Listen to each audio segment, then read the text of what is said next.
So follow की। अच्छा, last lecture में हम लोगों ने जो है बात की थी रिगार्डिंग चार्ल्स लॉ, है ना, और कॉन्सेप्ट ऑफ ओपन वेसल वगैरह हमने किए थे। तो अब हम उससे आगे बात करने जा रहे हैं। सो आज आगे जो बात हम करेंगे दैट इज अगले लॉस, और अगला जो लॉ है या हाइपोथेसिस है that is called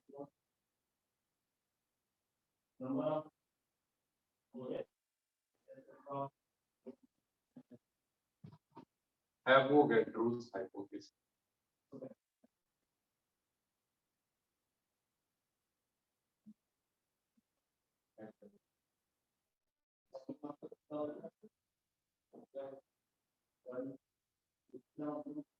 Avogadro's hypothesis कहता क्या है? दस आ रहे हैं बोर्ड पे, चलो। सो एवोगैड्रोस हाइपोथेसिस ये कहता है कि when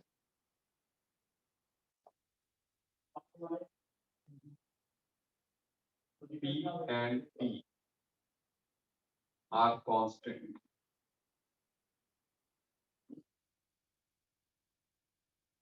the volume occupied by the gas is directly proportional to number of moles present in the container. ठीक है, जब प्रेशर और टेम्परेचर जो है कांस्टेंट है तो किसी कंटेनर में जो है जो का वॉल्यूम होगा वो नंबर ऑफ मोल्स के प्रोपोर्शनल होगा। ठीक है, अब प्रेशर एंड टेम्परेचर कांस्टेंट, जैसे मतलब अगर हम एग्जांपल देखना चाहें, जैसे सपोज एक पिस्टन फिटेड सिलेंडर, ऐसे पिस्टन लगा हुआ है, इसका मान लो एक पर्टिकुलर वेट है, यहाँ से हम क्या करते हैं, यहाँ से हम एयर इंट्रोड्यूस करते हैं। जब हम एयर अंदर इंट्रोड्यूस करेंगे, अभी हम टेम्परेचर भी नहीं चेंज कर रहे हैं और प्रेशर भी नहीं चेंज कर रहे हैं ऊपर से, तो जब एयर इंट्रोड्यूस करेंगे तो क्या होगा, वॉल्यूम बढ़ेगा। मतलब ऐसे अगर यहाँ पर वॉल्यूम V1 है और नंबर ऑफ मोल्स N1 है, और जब आप एयर इंट्रोड्यूस कर दोगे, ठीक है, तो ऐसी स्थिति में जो है इसका वॉल्यूम क्या हो जाएगा, V2, और नंबर ऑफ मोल्स क्या हो जाएगा,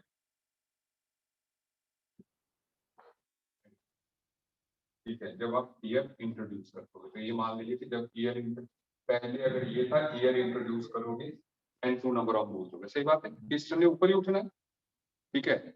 सो ऐसे में हम कह सकते हैं कि V1 upon V2 will be equal to N1 upon N2। सही बोला कि नहीं? सही बोला कि नहीं? ठीक है, अच्छा। तो अब हम लोग ये भी जानते हैं कि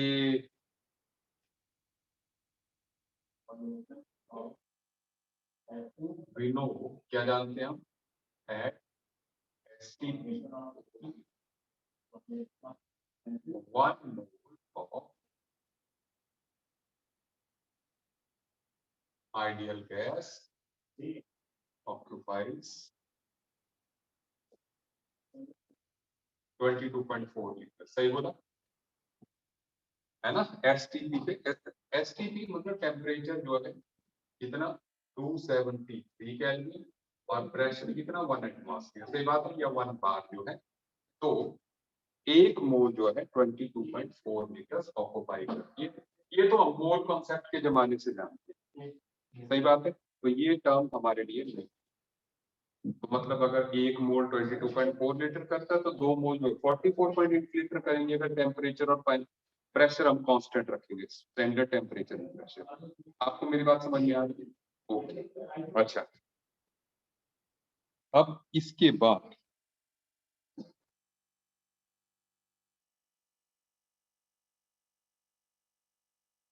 तो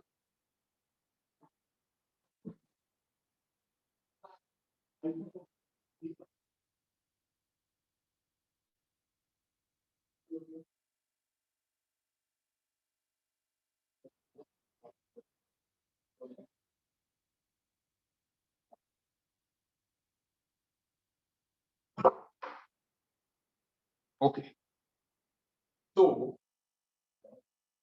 अब नेक्स्ट जो है that is equation of state. अब क्या क्या है, अब थोड़ी सी बात, इक्वेशन ऑफ स्टेट। अब जो हमने लॉस पढ़े ना उनको कंपाइल कर रहे हैं बेसिकली, सुनते जाइए। जैसे ये इक्वेशन ऑफ स्टेट कहती है क्या, इक्वेशन ऑफ स्टेट जो है ये है कि P V upon T is a constant value. अब चाहे आप उसको के लिखो, P V upon t should be constant कब, व्हेन n इज कांस्टेंट। छोटा तो लिख रहा हूं मैं, व्हेन n इज कांस्टेंट। जब तक ऑनलाइन से रिक्वेस्ट नहीं आएगा मैं कैसे लिखूंगा बड़ा, सुन लो। लेकिन when n is constant p v upon t should be constant। अब ये टर्म का सिग्निफिकेंस, इस टर्म का मतलब, ठीक है सुनिए क्या लिखा। अरे यार एक लकड़ी सी आगे कैमरे के आगे पूरी चैट में दिखी जा रही।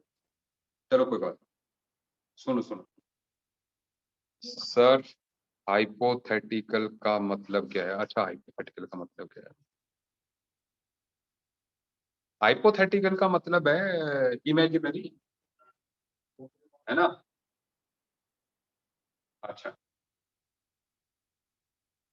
अब सुनिए, so P we upon T a constant हो, कैसे? देखो ये सभी लॉ से मिलके बना है। जैसे अगर मैं पहले लॉ की बात करूं कि अगर मैं n और t को कांस्टेंट कर दूं तो p भी कांस्टेंट रहेगा, सही बात है। या थोड़ा सा और लिख लेता हूँ, दो लाइनें और लिख लेता हूँ, मतलब ये इक्वेशन ऑफ स्टेट कहती है कि p1 v1 upon t1 should be equal to p2 v2 upon t2 provided जब n कांस्टेंट है। बेसिकली हम कर क्या रहे हैं, सुन लीजिए हम कर क्या रहे हैं। अभी तक जितने हमने लॉस किए, 3 लॉस जो हमने किए ना, उनमें क्या था, 2 कांस्टेंट थे 2 वेरिएबल थे। ये कहानी जो लॉस की है 4 पैरामीटर्स को लेके, number of moles, temperature, pressure, volume, सभी ने इन्हीं 4 की बात की। कोई 2 कांस्टेंट कर दो तो कोई 2 वेरिएबल कर दो, बस यही चलता रहा। ठीक है, अब क्या है, हम 3 वेरिएबल कर दे रहे, एक कांस्टेंट रख रहे। ठीक है, धीरे धीरे सारे वेरिएबल करेंगे तभी चीज का फायदा है। ठीक है, तो अभी हमने इसमें 3 वेरिएबल कर दिए कि पी वी टी वी। अब ये आया तीनों लॉ से, जैसे अगर n तो सभी में कांस्टेंट है, n और t अगर कांस्टेंट है, t1 t2 के बराबर अगर आप कर दोगे तो p1 v1 is p2 v2 हो जाएगा, बॉयल्स लॉ आ गया। ऐसे ही अगर आप n और p1 इक्वल टू p2 कर दोगे तो क्या आ जाएगा, v1 upon t1 is v2 upon t2, Charles law आ गया, है ना? और प्रेशर टेम्परेचर लॉ क्या कहता है, for fixed mass of gas at constant volume p1 upon t1 should B p2 upon t2 या p1 upon p2 should be t1 upon t2। सही बात है। तो तीनों लॉज जो है इसी इक्वेशन से डिराइव हो जा रहे हैं, या ये इक्वेशन जो है तीनों लॉज का कॉम्बिनेशन हो गई। मेरी बात समझ में आ गई सबको? आगे समझ। तो ये इक्वेशन ऑफ स्टेट है जहां पे कि हमने जो है 3 पैरामीटर्स जो है बदल। ठीक है, समझ आ रही है? चलिए अब थोड़े से आगे बढ़ते हैं। देखिए आगे हम बात करने वाले हैं एक इंपॉर्टेंट इक्वेशन की, that is important equation is called ideal gas equation. अब ये आइडियल गैस इक्वेशन है क्या? देखो कहानी को हम कंटिन्यूड रखते हैं, that is when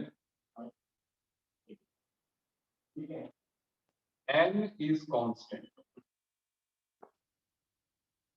PV upon T is some constant P, यही कहा, ठीक है। अब जो है, अगर हम यहां पर इस K को भी थोड़ा सा रिफाइन करें तो P upon T should be proportional to n। आप देखते जाना मैं ऐसा क्यों कह रहा हूं, समझते जाना ऑनलाइन वाले भी। मैंने कहा p we upon t should be proportional to n, ऐसा क्यों? देखो पी और टी को कांस्टेंट कर दो तो volume is directly proportional to number of moles. अभी हमने एवोगैड्रोस लॉ किया, सही बात है। अच्छा, दूसरी बात, अगर मैं वी और टी को कांस्टेंट कर देता हूं तो ये आप जानते हैं, ये बिल्कुल वही टायर में हवा भरने वाली बात होगी। जैसे टायर जो है आप हवा भरते हो, उसका वॉल्यूम नहीं बढ़ता है, ज्यादा नहीं बढ़ता, आप मान लो कांस्टेंट है, ठीक है। तो क्या होगा, आप एयर अंदर डालते जाओगे, प्रेशर बढ़ता जाएगा। That means number of moles are directly proportional to pressure, या pressure is directly proportional to number of moles. Normal life में ऐसा ही होता है, कोई भी प्रेशर कुकर है, आप ऊपर से हवा भरते जाओ, अंदर प्रेशर बढ़ता जाएगा, वॉल्यूम तो बढ़ेगा। तो जब वॉल्यूम और टेम्परेचर कांस्टेंट होते हैं तो प्रेशर नंबर ऑफ मोल्स के डायरेक्टली प्रोपोर्शनल होता है, सही बात है। कल हमने ओपन वेसल में ये पढ़ा कि अगर जो है पी भी कांस्टेंट रहते हैं तो number of moles are inversely proportional to temperature. तो दैट मींस ये स्टेटमेंट सही है, पी वी और अपॉन टी का एन के साथ रिलेशन सही है ना, एकदम सही है। अब अगर हम यहाँ पर कांस्टेंट लगाते हैं so that means हमारे पास आता है PV is equal to NR।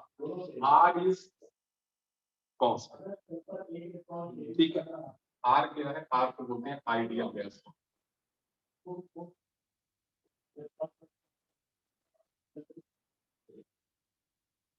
और एक मिनट है, अपॉन PV है, सो ये रिलेशन बन जाएगी PV is equal to NR।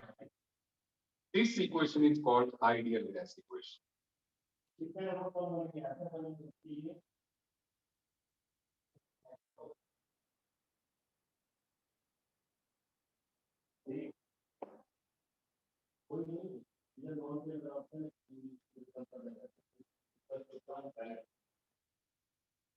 This equation is called ideal gas, ठीक है। तो अब इस इक्वेशन का बहुत यूज है, मतलब क्योंकि अब सारे लॉज इसी में आ गए ना, अब सारे लॉज इसी में आ गए, ठीक है। क्योंकि इसमें पी भी वेरिएबल, बी भी, टी भी, नंबर ऑफ मोल्स भी, सिर्फ एक कांस्टेंट आया बस, ठीक है। तो ये उन लॉज का सबका मिला जुला कॉम्बिनेशन, ठीक है। अब यहाँ पर पहले हम थोड़ा सा आर के बारे में समझ लेते हैं। दरअसल आर की, एक मिनट, नेम ऑफ, ओ यार बेटा जी क्या क्या पूछते हो, फट हिल गई फिर से, क्योंकि मैं चैट नहीं देख पा रहा हूँ आज आपकी जो है ना, तो एक मिनट, क्या कह रहे हो?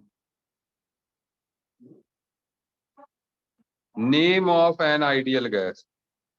यार आइडियल गैस ना, दुनिया, अभी तू ये मान ले कि दुनिया की सारी गैस आइडियल है। आइडियल वर्ड मैंने पहले कह दिया आइडियल गैस लॉस में, कि जब मैं नॉन आइडियल पढ़ाऊंगा तब आपको पता चलेगा कि आइडियल क्या होता है, सही बात है। तो अभी दुनिया की सभी गैसेस को आइडियल मान, ठीक है, जो भी गैस है वो आइडियल, ठीक है। अच्छा, तो अब जो अपने आर की वैल्यू है वो प्रेशर, वॉल्यूम और टेम्परेचर के यूनिट्स पे डिपेंड है। तो इसका मैं एक छोटा सा टेबल बना दूं, प्रेशर का यूनिट, वॉल्यूम का, टेम्परेचर का और आर की वैल्यू। देखो मोस्ट कॉमन जो होता है वो मैं सबसे पहले लिख लेता हूँ। प्रेशर जो है एटमॉस्फेयर में, वॉल्यूम जो है लीटर में, टेम्परेचर केल्विन में होगा। सो आर की वैल्यू 0.0821, ठीक है। And then atmosphere, litre per kelvin per minute, is it okay? ठीक है, और क्या है आर यूनिट, ये कैसे आया, यूनिट कैसे आया, एन नॉट ई को इधर ले जाओ, r is equal to p upon 90, p atmosphere, volume litre, n number of moles, temperature calculate, आराम से। उसके बाद अगर यहाँ पे प्रेशर जो है हम लेते हैं पास्कल न्यूटन पर मीटर स्क्वायर हो गया, ठीक है, वॉल्यूम जो है मीटर क्यूब में लेते हैं, ठीक है, टेम्परेचर केल्विन में ही आएगा। सो आर की जो वैल्यू है वो आती है 8.314 joules per kelvin. Is it okay? मतलब ये एक तरह से न्यूटन पर मीटर स्क्वायर पास्कल हो गया, ये ऐसा यूनिट है। So this into this newton metre बन जाएगा, जो एनर्जी का यूनिट है तो जूल का 8.314 जूल पर केल्विन पर मीटर। ये दो आपको याद रखना। अच्छा, लेकिन हाँ एक जो है जैसे इसमें अगर जो है डाइन पर centimetre square and centimetre cube and so यह जाता है 8.314 और पर केल्विन पर। वो जानते हैं आप जूल और में जो है 10⁷ का रिलेशन होता है, 1 joule is equal to 10⁷ hours. ठीक है, एक यूनिट का यूज होता है 1.98 कैलोरीज पर केल्विन पर मोल, मतलब इसको अप्रोक्सीमेटली 2 भी ले लेते हैं, 2 कैलोरीज पर केल्विन पर मोल। मतलब ये एक्चुअल में आर जो है आपको ऐसा नहीं कि गैसीय स्टेट में ही यूज करना पड़ेगा, आगे भी कई टॉपिक्स हैं जहां पे आर का यूज आएगा, वो एनर्जी से रिलेटेड कांस्टेंट होगा। आप देख पा रहे हैं एनर्जी से रिलेटेड तो है ही। तो एक्चुअल में ये लिखने के लिए मैंने यहाँ प्रेशर वॉल्यूम में लिखे, ये लिखने के लिए मैंने इसको सिर्फ जो है कन्वर्जन फैक्टर है 4.184, 1 joule is equal to 4.184 calories, बस उससे डिवाइड कर दिया तो ये है ना। तो कैलोरीज में इतना हो, इज इट ओके? तो आर के आपके पास सारे यूनिट्स आ गए, पहले 3 वो हैं जो कि प्रेशर वॉल्यूम के यूनिट से रिलेटेड है, ठीक है, ये भी रिलेटेड है लेकिन है, बिल्कुल याद रखो, ठीक है, क्योंकि इन सब का यूज होता है, आर बहुत ज्यादा यूज होता है, ठीक है, आर जो है हर कहीं पे यूज हो, मतलब 11th में 12th में, तो इसलिए ये तीनों चारों वैल्यू जो है याद रखो, ठीक है, आगे बढ़ सकते। अच्छा, सो एक बात पीवी एनआरटी आ गया, समझते जाना।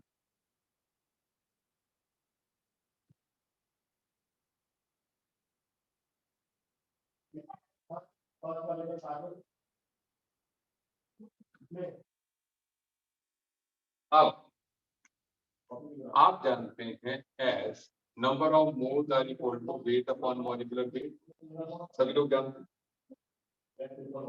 Late it be question number 1, let it be question number 2. So from 1 and 2 we can say PV is equal to W upon M RT, सही बात है,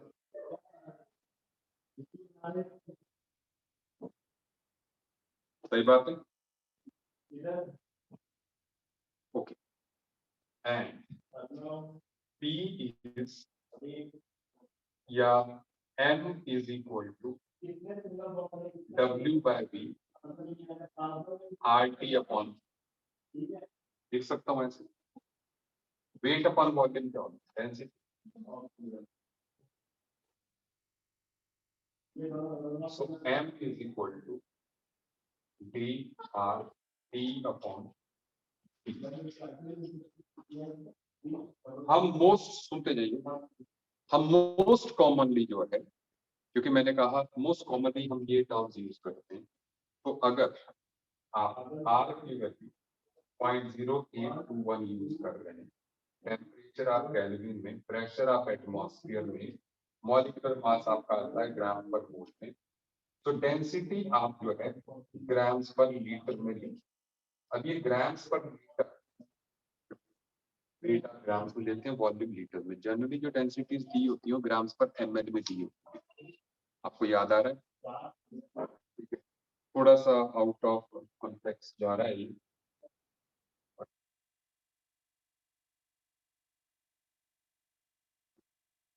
आई होप आप फाइन। ठीक है, सो यूनिट मॉलिक्यूलर ग्राम, हाँ ग्राम पर मोल। ठीक है, सो यूनिट इसका ग्राम्स पर लीटर का ध्यान रखिएगा। मतलब अगर किसी की डेंसिटी 1 है तो उसकी ग्राम्स पर लीटर में डेंसिटी हम 1000 लिखेंगे, क्योंकि पर एमएल अगर 1 है, जैसे पानी की डेंसिटी 1 ग्राम पर एमएल, लेकिन पर लीटर में कितने ग्राम पानी आएगा? 1000। तो ये यूनिट का गड़बड़ है, weight upon volume unit density तो लिखे, लेकिन वॉल्यूम का यूनिट एमएल में नहीं था, लीटर में बस। तो यहाँ पे ये ध्यान रखना, नॉट ए बिग प्रॉब्लम। ठीक है, मैंने मेंशन कर लिया इसीलिए। अच्छा, और साथ में आप एक टर्म को, वेपर डेंसिटी टर्म मैंने लिखवाई थी पहले, लिखवाई है, मैंने बोला था रट लेना। अभी तो मैं अगली क्लास में डिराइव भी करवा दूंगा कि कैसे आता है फॉर्मूला, बट मैं हम लिख रहे हैं कि as we know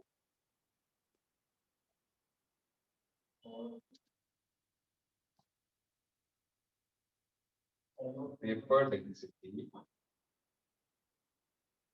Vd is equal to twice of molecular weight, है ना? लिखा था formula, vapour density is twice of molecular weight. नहीं, molecular weight is twice of vapour density, है ना? तो no problem, vapour density is equal molecular weight divided by twice. तो molecular weight is twice of vapour density. ठीक है, तो ऐसे में हम ये भी लिख सकते हैं यहाँ पर, ये भी लिख सकते हैं यहाँ पर कि वेपर डेंसिटी, मॉलिक्यूलर वेट की जगह वेपर डेंसिटी लिख सकते हैं कि vapour density is equal to, क्या बोलेंगे, d r t upon 2 p. नहीं, तो दो टर्म्स आ गई, वेपर डेंसिटी और डेंसिटी। सो ये फार्मूला ऐसा है जिसमें दोनों टर्म्स आ गई। तो इसी टॉपिक में हम समझेंगे भी कि वेपर डेंसिटी और डेंसिटी में डिफरेंस होता क्या है।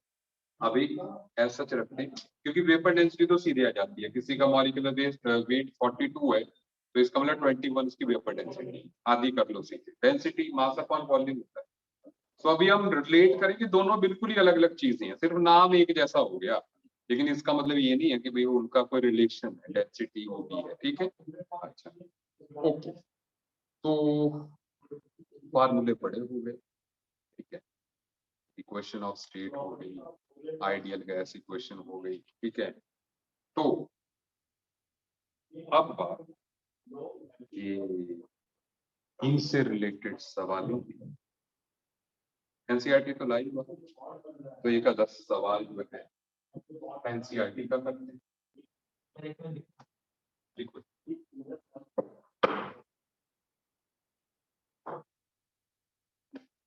इसमें है, हाँ हाँ, फिर एग्जाम है।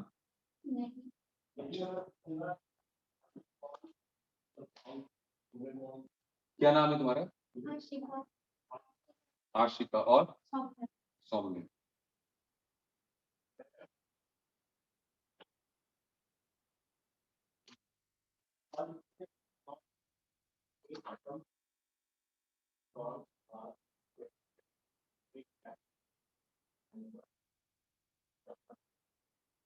कौन सा चैप्टर है? नहीं, फिफ्थ है।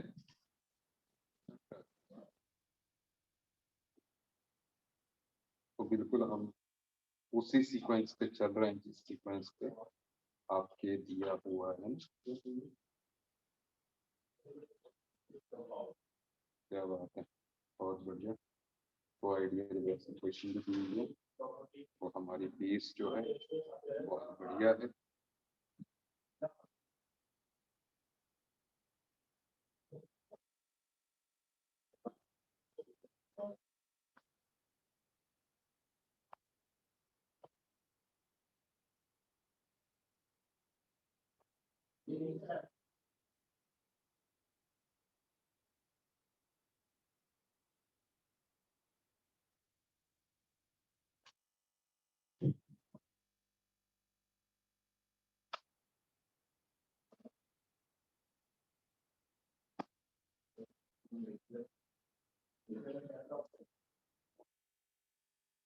सवाल तो मुझे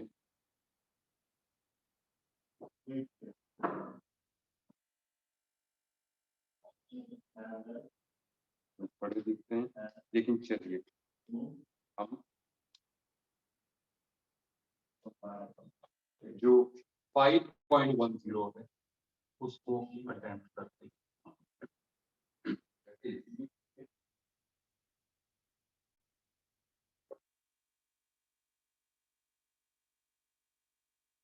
34.05 ml of phosphorus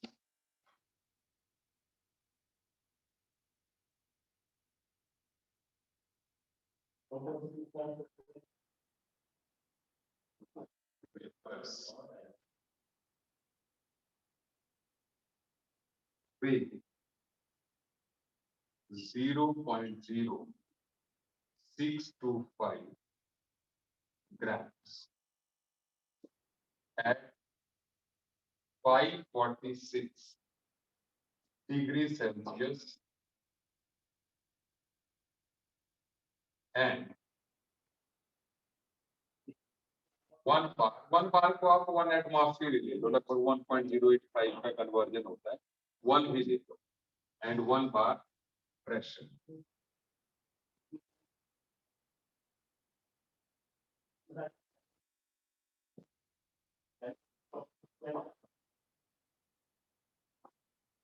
What is molecular mass of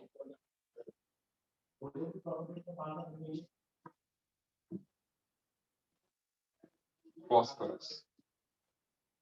Is it okay? What is molecular mass of phosphorus? ठीक है,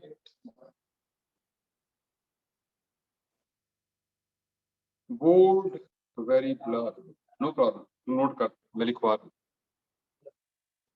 34.05 ml of phosphorus vapors weigh 0.0625 gram at 546 degree Celsius, 546 degree Celsius. Oh board very blur, sound not blur ना, ठीक है, बोल रहा हूं ना। And 1 bar pressure. What is molecular mass of phosphorus?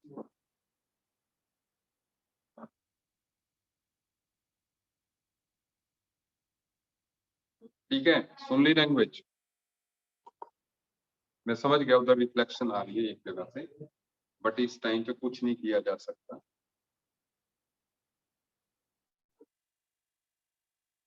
546 degree Celsius है, वेट 0.0625 है,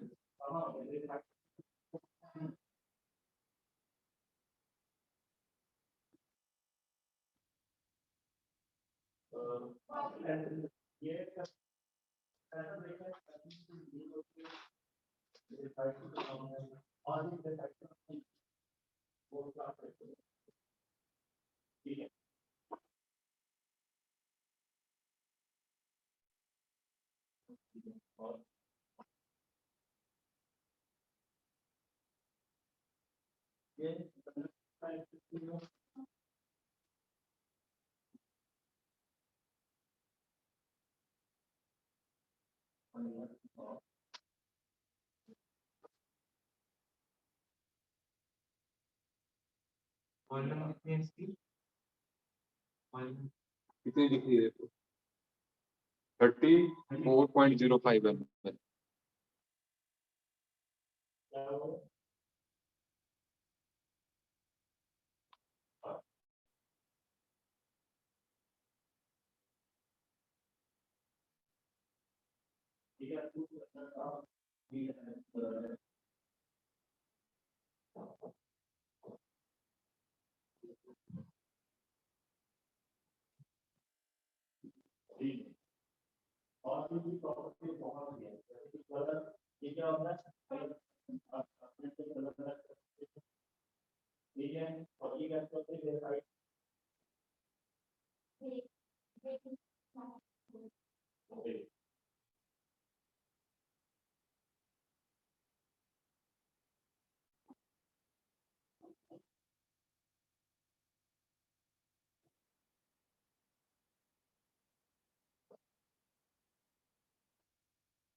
बोलो भाई।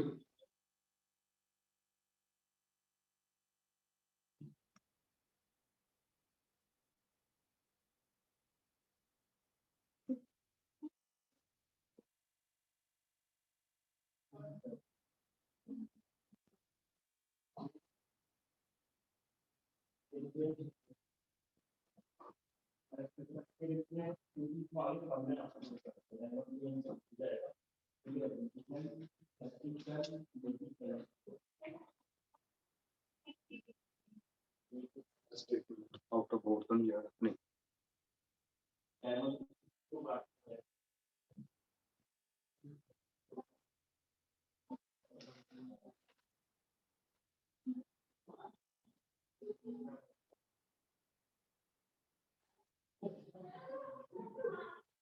जरा कैलकुलेशन कीजिए। Have you got how the values are placed? Weight grams में, R की वैल्यू 0.0821, टेम्परेचर केल्विन में, और वॉल्यूम लीटर में जैसे मैंने बोला था तो ml में था, 10⁻³ से मल्टीप्लाई कर दिया। प्रेशर 1 बार दिया है बस।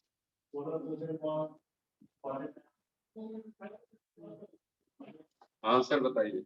ऑनलाइन वाले तो यार कर सकते हो आप, ऑनलाइन वाले तो आराम से कर सकते हैं। जवाब दो।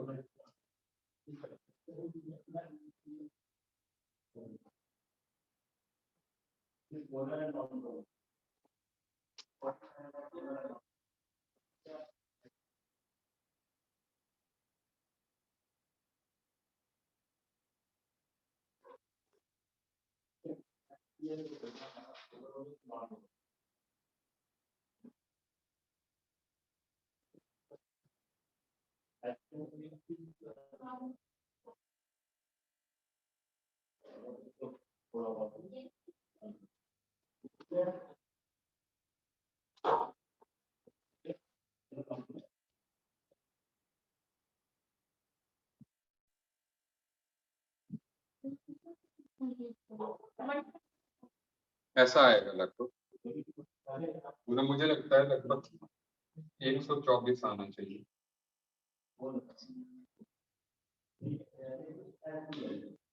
124 लगभग 123 पॉइंट समथिंग आ सकता है। ठीक है, हाँ ये चलेगा। मतलब मैं ऐसे लगा रहा हूँ, फास्फोरस 31 होता है, फास्फोरस P4 की फॉर्म में होता है। हाँ मतलब 123 समथिंग भी आएगा वो ठीक है, ठीक है, क्योंकि मैंने तो इस लॉजिक से कि फास्फोरस एक 31 लेते हैं हम, तो P4 की फॉर्म में होता है, तो 31 into 4 is 123। ठीक है, आपका आंसर 123 122 भी आ सकता है, जो भी आ रहा है आप लिख दें बस, तो सही है। चलिए आगे बढ़ें जी, आगे बढ़े, चलिए।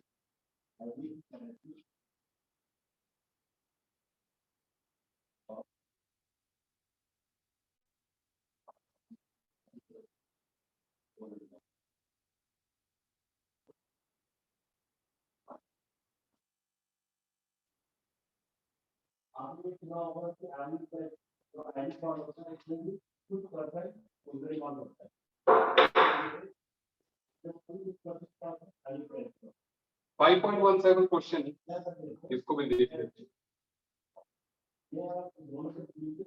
NCERT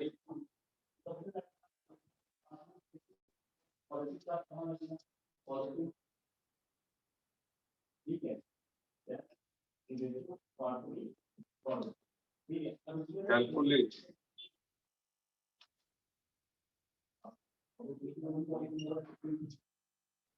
the volume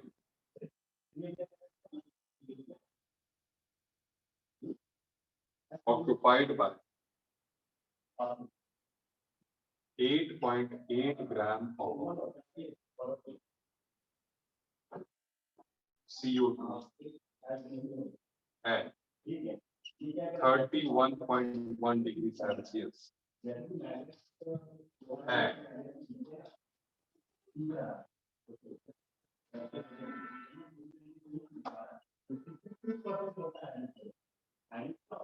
1 bar pressure। आप R को जो है 0.083 डिग्री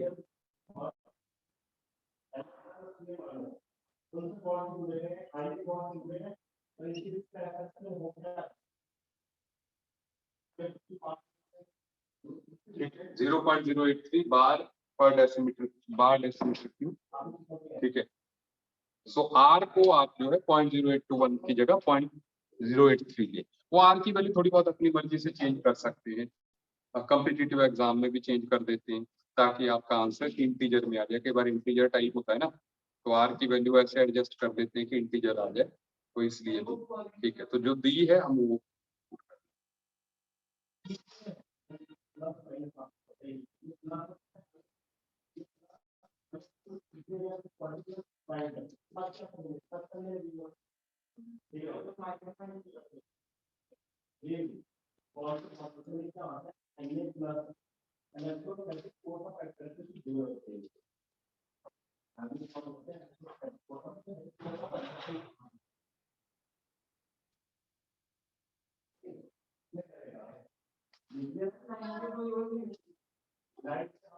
अब तो नहीं है ब्लरिंग।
सही। ऑनलाइन वालों कितना है? 5.05 दिया है एनसीईआरटी ने आंसर, है ना। सो करना क्या, वॉल्यूम ना। तो हमने कहा था कि m is equal to weight by volume RT upon P। बस इसी को रीअरेंज कर देते हैं, v इज इक्वल टू, बस इतनी सी बात, 8.8.083 into 31.1 plus 273। मॉलिक्यूलर मास कितना था? 44। प्रेशर कितना? 1।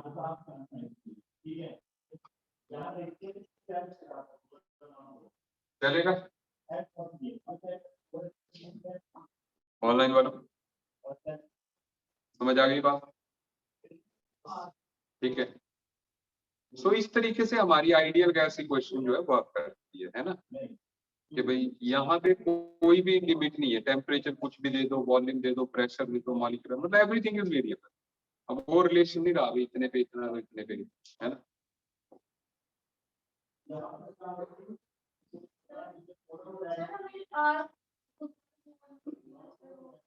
डेसीमीटर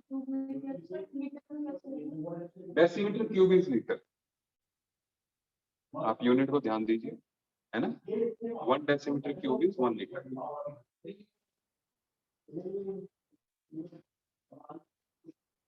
तो बार को एटमॉस्फेयर के बराबर होता ही है।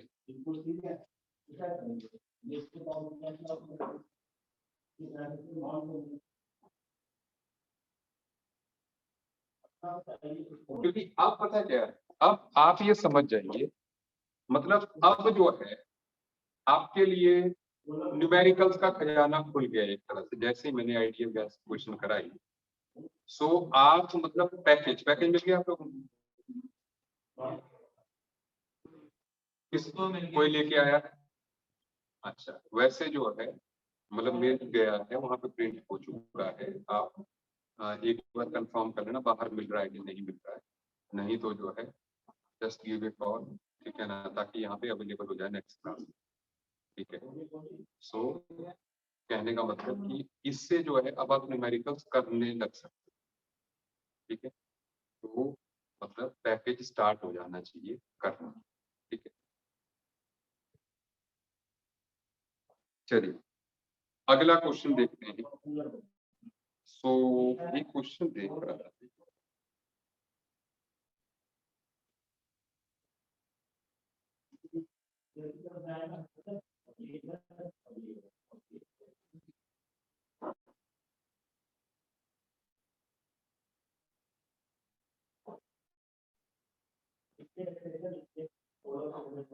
सिमिलर टाइप के क्वेश्चन दिख रहे हैं मुझे, बट नो प्रॉब्लम।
क्वेश्चन समझ लीजिए। At 0 degree Celsius, the density of certain oxide of a gas at 2 bar is same as that of dinitrogen of N2 at 5 bar। मतलब टेम्परेचर सेम है, N2 का भी 0 डिग्री सेल्सियस, इसका भी। What is the molecular mass of oxide? बस इतना सा सुनो। Is it okay? आपको ऑक्साइड का मॉलिक्यूलर मास जो है का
बिल्कुल सही है, बिल्कुल सही हृदयांश।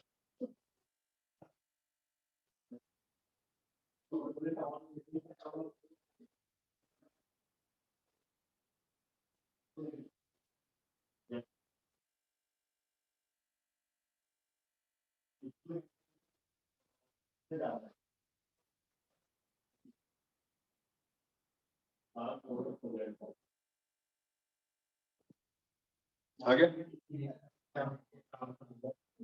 70 हमने फॉर्मूला किया था, N is equal to DRT upon P। तो हमसे मतलब हम लिख सकते हैं कि D1R P भी कांस्टेंट ही है, ठीक है। चलो ऐसे लिख देते हैं, D1 should be equal to D2R D2 upon, एक मिनट, अच्छा एक मिनट, डेंसिटी सेम है, हाँ ठीक है ठीक है। तो वो हम लिख सकते हैं D is equal to FP upon R। सही बात है?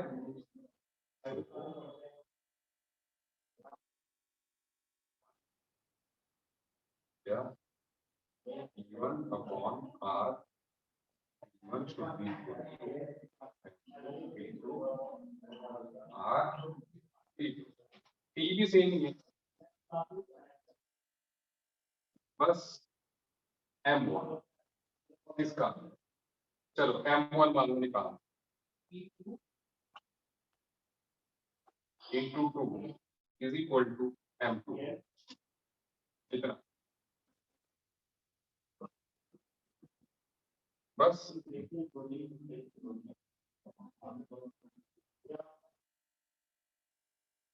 आगे आंसर, ठीक है, बहुत बढ़िया से आगे आंसर, ठीक है। ओके, तो हमने अच्छे से जो है ये कॉन्सेप्ट कर लिया।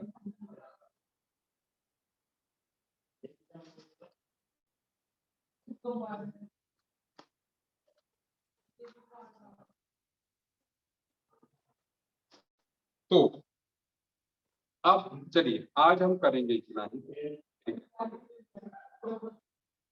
रीजन बीइंग के मैंने कहा ना भाई, जैसे हम पीवीएनआरटी हमने कर लिया और जो 2-3 फार्मूले कर लिए, इसका मतलब कि अब जो है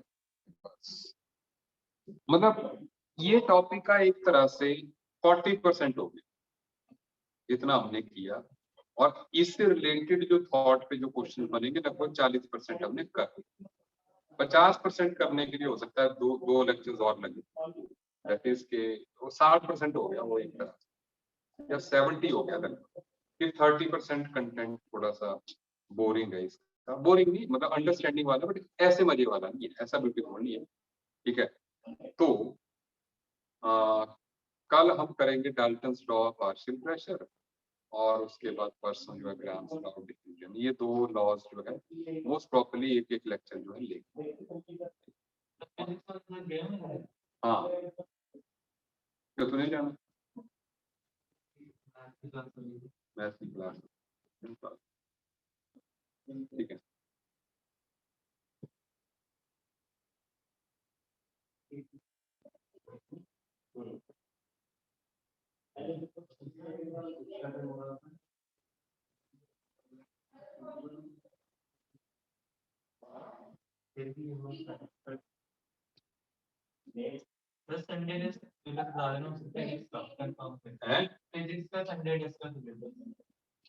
फिजिक्स का संडे टेस्ट का सिलेबस,